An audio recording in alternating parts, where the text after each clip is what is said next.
오늘은 단재강세 4478년 배달 4354년 양력 6월 3일 음력 4월 24일 이 시간은 5월 다섯째 주 목요일 새벽 경배 시간입니다.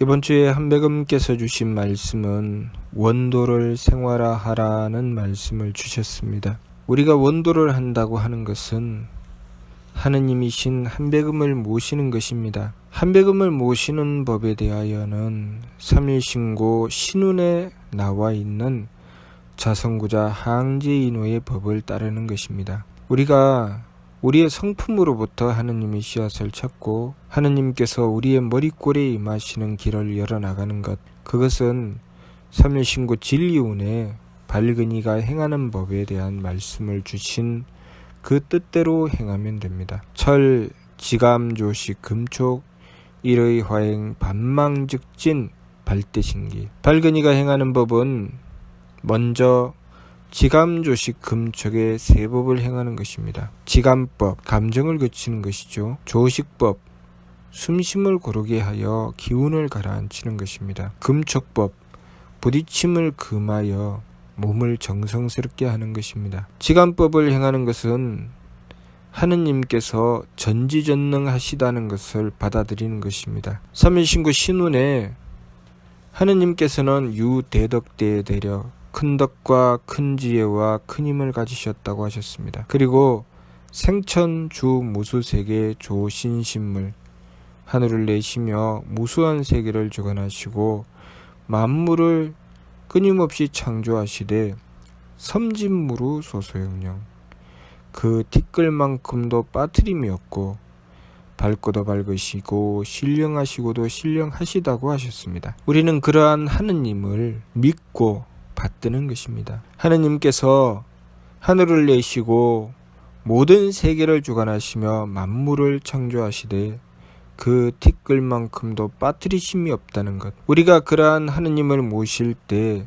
하느님께서는 모든 것을 하늘로 듣고 보시며 그 티끌만큼도 빠뜨리심이 없다는 것을 우리가 먼저 받아들이는 것입니다. 그렇기 때문에 내가 살아가는 삶 속에 하느님께서 모르시는 것은 없습니다. 또한 내가 살아가는 삶 가운데 하느님께서 관여하시지 않는 것도 없습니다. 모든 것은 하느님께서 주관하고 다스리시는 것입니다. 우리가 그것을 받아들여야 그 다음에 하느님을 모시고 원도할 수 있습니다. 그것을 받아들이는 것이 우리의 성품으로부터 하느님의 씨앗을 찾는 것입니다. 지감법을 행하는 것은 바로 자성구자 하기 위한 것입니다. 지감법을 행하여 감정을 그칩니다. 감정을 그치는 것은 내 마음을 따르지 않는 것입니다. 하느님을 모시고 모든 것을 하느님께서 주관하신다는 것을 받아들이는 것이죠. 우리는 내 마음으로 판단합니다. 내 마음에 드는가, 내 마음에 들지 않는가. 그리고 내 마음이라는 기준을 놓고 보면 이것이 누구 탓인가 하고 살피게 됩니다. 내 마음에 드는 것은 옳은 것이고 내 마음에 들지 않는 것은 그른 것이라고 생각합니다. 판단의 기준이 어디 있나요? 내 마음에 있죠. 그러면 어떻게 하느님을 모실 수 있습니까? 그렇게 하면 하느님을 모실 수 없습니다. 그렇기 때문에 그 판단의 기준을 내 마음에 두지 않는 것입니다. 그것이 지감법을 행하는 이유입니다. 판단의 기준을 내 마음에 두었을 때 우리는 온갖 감정을 일으키게 됩니다. 그래서 감정을 그치고 주어진 상황을 받아들이는 것을 그 첫 번째로 하는 것입니다. 그것이 지감법입니다. 감정을 그치고 나에게 다가온 상황을 받아들이는 것이죠. 그리고 모든 그 문제의 원인을 내 속에서 찾는 것이죠. 내가 분석하고 판단하는 것이 아니라 먼저는 받아들이고 하느님을 모실 준비를 하는 것입니다. 내가 나에게 다가온 상황을 받아들여야 그 다음에 전지전능하신 하느님을 모시고 기도할 수 있습니다. 그것이 자성구자입니다. 자성구자여 항제인호하시는 뜻을 받들게 되는 것은 우리가 먼저 나에게 다가온 상황을 순하게 받아들일 때입니다. 내 마음에 들든 들지 않든 그것을 먼저 받아들이고 보면 어떤 것은 내 마음에 들고 어떤 것은 내 마음에 들지 않습니다. 그러면 나에게 다가온 그 일들을 놓고 하느님을 모시고 원도하는 것입니다. 하느님을 모시고 원도하고자 하니 기운이 산란하여 온갖 생각이 번갈아 일어날 때 그 기운을 잡는 것입니다. 그것이 조식법입니다. 숨심을 고르게 하여 기운을 가라앉히고 오로지 한 뜻을 확실히 세워 지극하게 원도하는 것이죠. 그것이 일의 화행입니다. 지극하게 전지전능하신 하느님을 모시고 원도하는 것입니다. 그렇게 원도하여 내가 해야 될 일을 구하는 것이죠. 나의 사명을 밝혀 깨닫게 되는 것입니다. 나의 사명이 무엇입니까? 하느님을 모시는 것이죠. 하느님을 모시는 것이 나의 사명입니다. 나에게 다가온 상황을 받아들여야 거기서 하느님을 모실 수가 있죠. 내가 만나고 대하는 세계, 내가 겪는 모든 일들은 아무런 이유 없이 다가오는 것은 아무것도 없습니다. 하느님께서 그렇게 하시는 데는 분명한 이유가 있지만 단지 내가 모를 뿐입니다. 내가 모른다고 해서 이유가 없는 것이 아니죠. 그렇기 때문에 우리가 하느님을 모시고 그 뜻을 구하는 것입니다. 지난날에 내가 알게 모르게 저질렀던 죄를 하느님께 빌고 또 내가 앞으로 행해 나가야 할 일이 무엇인지 하느님께 구하는 것입니다. 그것이 원도지요. 그래서 나에게 다가온 상황을 받아들이지 않으면 원도할 일이 없는 것입니다. 나에게 다가온 상황을 받아들이기 위해서 지감법을 쓰는 것이고 감정을 그쳐서 다가온 상황을 받아들이고 그 모든 문제를 내 속에서 구하는 것이죠. 그것이 스스로의 성품으로부터 하느님의 씨앗을 찾는 것입니다. 중간가를 통해서도 한 배의 소리 기운 밖에서 굳지 말고 내 신부 공경하라, 내 영대 밝히어라 라고 하셨습니다. 그것이 그런 말씀입니다. 나에게 다가온 모든 일들에 대해서는 내가 일단은 받아들이고 그 문제를 가지고 하느님이신 한백음께 원도하는 것입니다. 하느님이신 한백음께 그 모든 일들에 대하여 남을 탓하는 것이 아니라 내 문제로 받아들이고 내 사명으로 받아들이고 원도하는 것이죠. 그렇게 원도해서 내가 깨달아 알 것을 깨달아 알게 하시라고 원도하고 또 내가 지난날 알게 모르게 저질렀던 죄에 대하여 뉘우치고 돌이켜 고쳐야 될 것을 또한 원도합니다. 내가 알고 원도하는 것이 아니라 내가 알든 모르든 그 문제를 가지고 원도하니 무청탁 중철지라고 하시는 것입니다. 내가 맑아서 알든 내가 흐려서 모르든 오직 하느님을 모시고 지극하게 원도하는 것이죠. 그렇게 원도함으로써 나에게 다가온 상황에 대하여 내가 그 상황을 이해하든 이해하지 못하든 하느님께서 행하여 베푸신 것을 받아들이고 내가 그 속에서 내가 해야 할 일을 하느님께 구하는 것입니다. 그렇게 원도를 하고 그 다음에 그 문제에 대하여 원도하고 나면 정성을 들여야 됩니다. 내가 모든 일을 만나서 그 일에 대하여 먼저 정성을 들이고 그 일을 만나든 또 그 일을 만나고 정성을 들이든 우리는 정성을 들여 삶을 살아가는 것입니다. 내가 먼저 하느님께서 주신 것을 받아들이고 정성을 들이게 되면 내가 무엇인가를 얻게 되고 얻은 다음에 정성을 들이게 될 일이 생깁니다. 쉽게 말해서 내가 무엇인가 좋은 것을 얻었다고 여기지만 그것을 얻고 나서 내가 힘들고 어렵게 정성 들일 일이 생기는 것이죠. 그러나 또 정성을 먼저 들이고 얻게 되는 경우도 있습니다. 무엇인지 모르지만 힘들고 어렵게 어려움을 겪고 그것 때문에 정성 들이게 됩니다. 그렇게 정성을 지극하게 들이고 나서 내가 무엇인가를 얻게 되죠.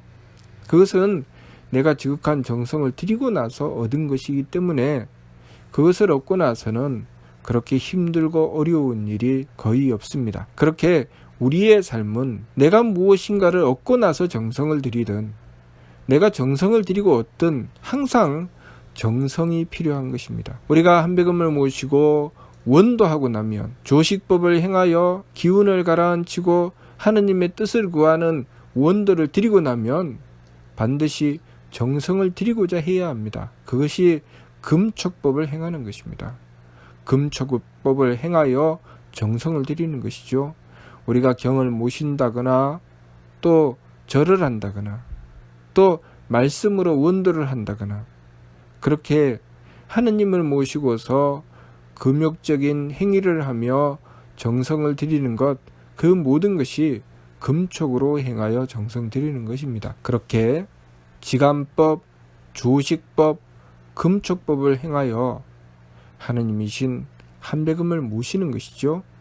그것이 원도입니다. 원도를 생활화하라고 하시는 말씀은 우리가 우리 삶 속에 모든 일들이 하느님께서 주관하고 다스리신다는 것을 먼저 받아들이는 것입니다. 그리고 내가 해야 할 일을 구하는 것이고 그 일을 하기 위해서 정성 들이는 것이죠. 그것이 지간법, 조식법, 금촉법을 행하는 길입니다. 그렇게 행함으로써 우리의 삶을 바로잡아 나가는 것이죠. 먼저는 지간법을 행하여 주어진 상황을 받아들일 수 있도록 하고 주어진 상황을 받아들이고 나면 남을 탓하고 원망한다거나 남에게서 구하는 것이 아니라 자성구자 스스로의 성품으로부터 구하니 하느님께 원도하는 것입니다. 하나님께 원도하여 내가 해야 할 일, 나의 사명을 구하는 것이죠. 내 사명을 구하여 도리를 지키고자 하고 그리고 원도하여서 정성 들이고자 하는 것입니다. 그렇게 참고 극복해 나가며 정성을 들여서 나에게 주어진 일을 감당해 나가고자 해야 하는 것이죠. 그렇게 정성을 들여 나가면 나에게 다가온 일들이 하나씩 하나씩 주어진 문제가 해결되어 나갑니다. 내 인생의 여러 가지 일들을 풀어나가고 공적을 쌓아 나가는 것은 그렇게 나에게 다가온 상황을 받아들여서 지간법을 행하여 감정을 그치고 다가온 상황을 받아들이고 또 조식법을 행하여 한배금을 향하여 원도하고 금촉법을 행하여 정성 들이는 것입니다. 그러한 과정을 통해서 나에게 다가온 여러 가지 일들에 대하여 그 문제를 해결해 나가는 길을 얻어 나가는 것이죠. 그렇게 행해 나감으로써 우리의 인생을 하나씩 하나씩 풀어 나가는 것이고 그 과정이 개만선 문만덕 온갖 착함의 계단을 오르고 온갖 덕의 문을 여는 것이고 그것을 통해서 공적을 이루어 나가는 것입니다. 그 과정이 온전히 이루어졌을 때 그것을 성통공안이라고 합니다. 성통, 성품에 통했다는 것이죠. 성품에 통했다는 것이 무엇입니까? 주어진 상황을 받아들임에 걸림이 없다는 것이죠. 하느님께 통했다는 것입니다. 완전히 받아들인다는 것이죠. 공안은 무엇입니까? 받아들여서 그 모든 사명을 다 이루어냈다는 것이죠. 하느님께서 우리에게 주신 사명이 있는데 그 사명을 받들어 다 이루었다는 것입니다. 그것이 성통공안이죠. 하느님께서 우리를 이 세상에 존재하게 하실 때는 하느님의 분명한 뜻이 있습니다. 그것이 우리의 사명이죠. 그런데 우리가 그것을 받아들이지 않으면 그 부분에 대하여 하느님께 원도하지 않을 것이고 하느님께 원도하지 않기 때문에 내가 해야 할 일을 온전히 깨닫고 실천할 수 없습니다. 그렇기 때문에 먼저는 지간법을 행하여 받아들이고 그 다음은 조식법을 행하여 원도하고 그 다음은 그것을 받들어 지켜 행하여야 합니다. 그것이 지감, 조식, 금촉의 세법입니다. 그렇게 세법을 힘써 행해서 내 마음대로 살아가는 것이 아니라 하느님께 구하는 것입니다. 나에게 다가온 모든 일들은 그 티끌만큼도 빠트림 없이 하느님께서 철저하게 주관하신다는 것, 그것을 먼저 받아들일 줄 알아야 됩니다. 그리고 그 문제에 대하여 하느님이신 한배금께 지극하게 원도함으로써 내가 나아가야 될 방향을 밝히는 것입니다. 그리고 지극하게 정성 들여서 힘써 내 도리를 지켜나가는 것이죠. 내가 도리를 지켜 행하고자 하면 원도하지 않으면 안 됩니다. 하느님께 원도하여 하느님의 지혜를 구해야 됩니다. 하느님께서 내 삶을 인도해 주시고 주관해 주시기를 구해야 되지요. 그렇게 구하고 하느님의 뜻을 받들었으면 정성 들이는 것입니다. 그렇게 지키고 받들어 행하여 나가는 것이죠. 그렇기 때문에 우리가 하느님께서 전지전능하시다는 것을 받아들이지 않고서는 나에게 다가온 일들에 대하여 용납하지 않습니다. 우리가 내 마음으로 판단하고 내 생각으로 계산해서 그것으로 나누고 갈라. 너는 내 편, 너는 남의 편, 이것은 나에게 이익이 되는 것, 이것은 나에게 불이익이 되는 것 하고 나누고 갈라서 생각하고 그것으로 제 마음대로 달리는 것, 그것이 중생의 길입니다. 중은 선악, 청탁, 후박, 상잡, 존경도 임주한다고 하신 그 말씀은 우리가 내 마음으로 그리고 내 기운으로 내 몸으로 판단하고 계산해서 행하는 것을 말씀하시는 것입니다. 하느님께서 우리의 삶 가운데 여러 가지 일들을 주실 때 하느님께서는 분명한 뜻을 가지고 주십니다. 거기에는 분명한 이유가 있는 것이죠. 우리가 알지 못한다 할지라도 하느님께 그 뜻을 구해야 하는 것이죠. 그 뜻을 구하려고 하면 먼저 받아들여야 합니다. 남의 탓을 해서는 그 문제를 해결할 수 없습니다. 그 문제를 받아들이고 그것을 가지고 원도해야 되죠. 그리고 원도하면서 정성 들여야 됩니다. 정성을 들이지 않고 내가 참고 극복하는 것이 없이 이루어지는 일은 아무것도 없습니다. 그러니 먼저는 받아들이고 원도하고 참고 극복해 나가서 그 문제 하나하나를 내 인생에 다가온 일들 하나하나를 해결해 나가고 또 개선해 나가고 그 과정을 통해서 성장하고 발전해 나가는 것입니다. 그것을 통해서 우리는 이 세상에서 우리가 이루어야 할 일을 이루어 나가는 것이죠. 그것이 우리의 성명정을 가꾸어 나가는 것입니다. 그렇게 성장해 나가는 것, 나 자신을 키워 나가는 것, 그것이 우리가 이 세상에서 해야 할 일입니다. 우리가 그 삶을 통해서 이 세상에서 내가 이루어낸 재산이나 내가 이루어낸 명예나 내가 얻게 된 권력이 우리가 이 세상에서 얻어야 할 것이 아닙니다. 우리는 이 세상에서의 삶을 통해서 나 자신의 성장을 이루어내야 되는 것입니다. 나의 성품과 나의 목숨과 나의 정기를 키워서 하느님의 덕을 온전히 받들고 하느님의 지혜를 온전히 받들고 하느님의 힘을 온전히 받드는 것이죠. 그래서 하느님과 합하여 어긋남이 없는 삶을 이루어내는 것입니다. 그것이 우리가 해야 할 일이죠. 그렇기 때문에 우리가 이 세상에서 얻었던 것은 이 세상에 내려놓고 내가 이루어낸 것, 나의 성명정만 가지고 돌아가는 것입니다. 그러므로 우리가 이 세상에서 이루어야 할 일이 무엇인지 똑바로 알고 이 세상에서 이루어야 할 것을 위해서 나에게 다가온 상황을 받아들여서 하느님께 원도하고 정성 들이는 것입니다. 이번 주 말씀 원도를 생활화하라는 말씀은 그 일을 행하라는 말씀입니다. 항상 한백음을 모시고 원도함을 통해서 우리의 삶에 정말 해야 할 일, 궁극적인 목적을 이루는 삶을 추구해 나가야 하겠습니다. 욕심을 쫓아서 이익을 다투는 것은 우리 삶에 이루어야 할 일이 아닙니다. 우리 삶에 이루어야 할 일은 내 성명정을 가꾸는 것임을 명심하고 성명정을 가꾸기 위해서 한백음을 모시고 지극하게 원도하고 정성 들여 나가야 하겠습니다. 무슨 뜻인지 이해가 됩니까? 마치도록 하겠습니다.